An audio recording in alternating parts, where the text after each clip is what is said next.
Hey guys, this is Luke. I'm going to be scanning a quadrant today. So we're going to start from the occlusion. If you could see my arm, I'm going to be rocking it back and forth just a little bit, just to get as much information as possible from that point of view. The advantage of that is just to be able to come back to wherever that is. If I lose my position, I have a lot more give in where I want to go. Just like right there, I'm just going to be rocking back and forth from the occlusion now, making it a lot easier for the scanner to patch up those images together.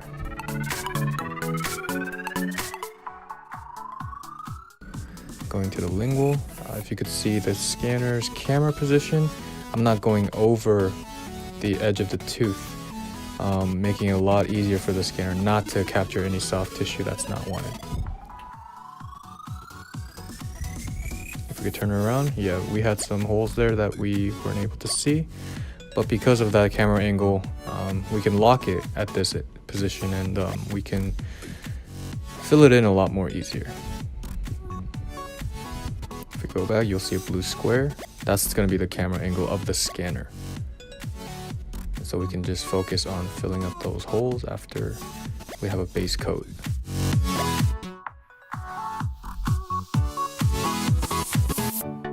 Go to the buckle, and as we can see, there are a couple holes there too.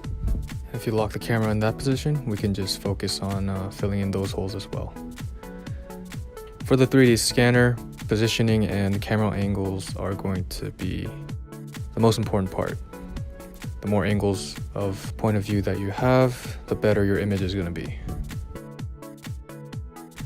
And as we go to the lower, I'm going to lower the scanning depth considerably.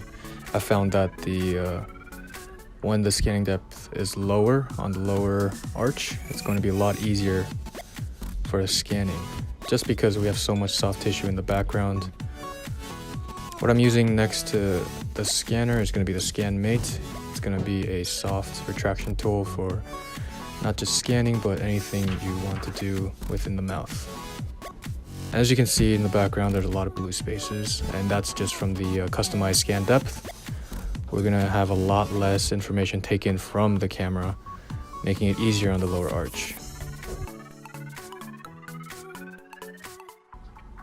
But when you are scanning, make sure you get a lot of the soft tissue on the buckle, as that helps align the two arches together a lot faster.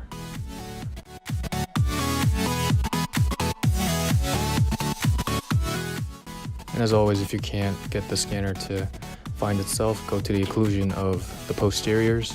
Usually that's the best way to go back and track yourself.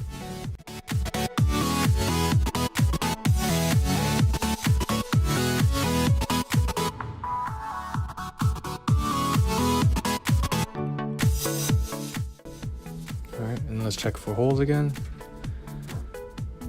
On the lingual it seems fine. On the buckle there are a couple holes. We're just going to zoom in and lock the camera angle and just go over it one more time.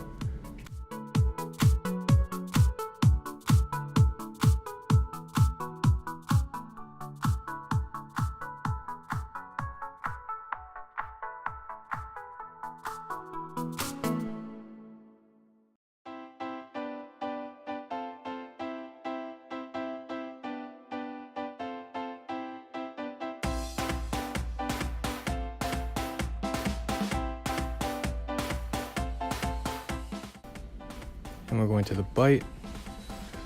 What you're going to do is go to the innermost part of the cheek. Make sure they have a natural bite and just move in a toothbrushing motion. As soon as you get the green, it means the arches are aligned, but just to get full alignment or to ensure the best fit, you just want to go as far as you can, usually to the canines or even to the anteriors. With the occlusion analysis, after the bite scan, you can open the jaw up, see the opposing arch and the opposing distance from each point determined by the bite scan. That's the contact points.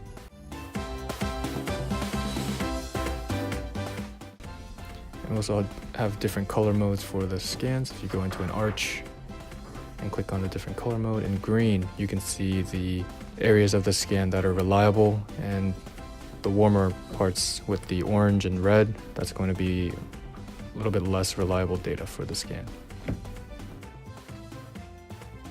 And that's it for today's scan. We hope you enjoyed it, and if you have any questions, please contact us.